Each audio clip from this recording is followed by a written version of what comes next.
Welcome back to CBS Mornings here at 7:30. We are live from the Ukraine-Poland border crossing where the scenes of desperation still unfolding behind me could not be stopped by many months of diplomacy.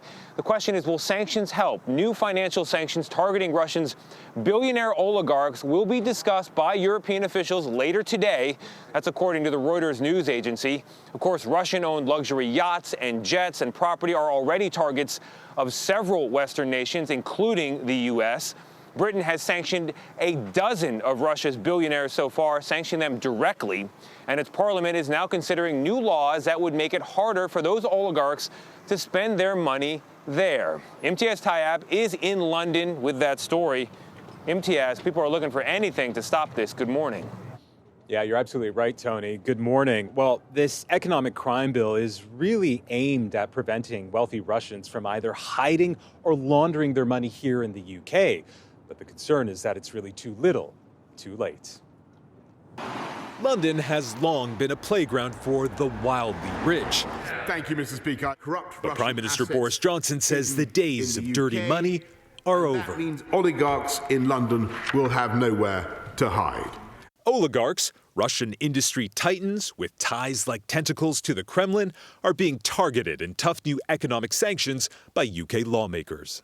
We will continue working through our hit list of oligarchs, focusing on their houses, their yachts, and every aspect of their lives.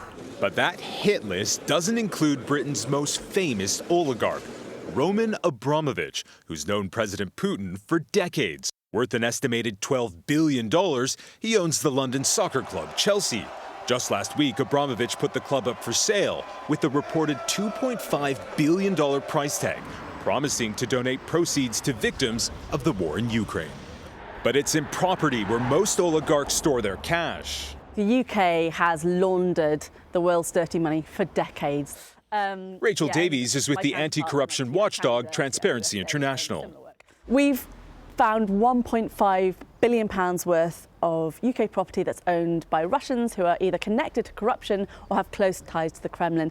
Now, this is almost certainly just the tip of the iceberg.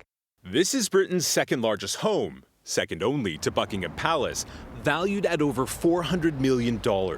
It's been linked to billionaire Andrei Guryev. A New Yorker magazine investigation found it was purchased by a shell company in the British Virgin Islands. Guryev was in a meeting with Putin just days after Russia invaded Ukraine. Mikhail Friedman, who owns this multi-million-dollar London mansion, has already been sanctioned. The Russian oligarch warns sanctions won't stop Putin. Imposing sanctions against us here just create enormous pressure for us personally.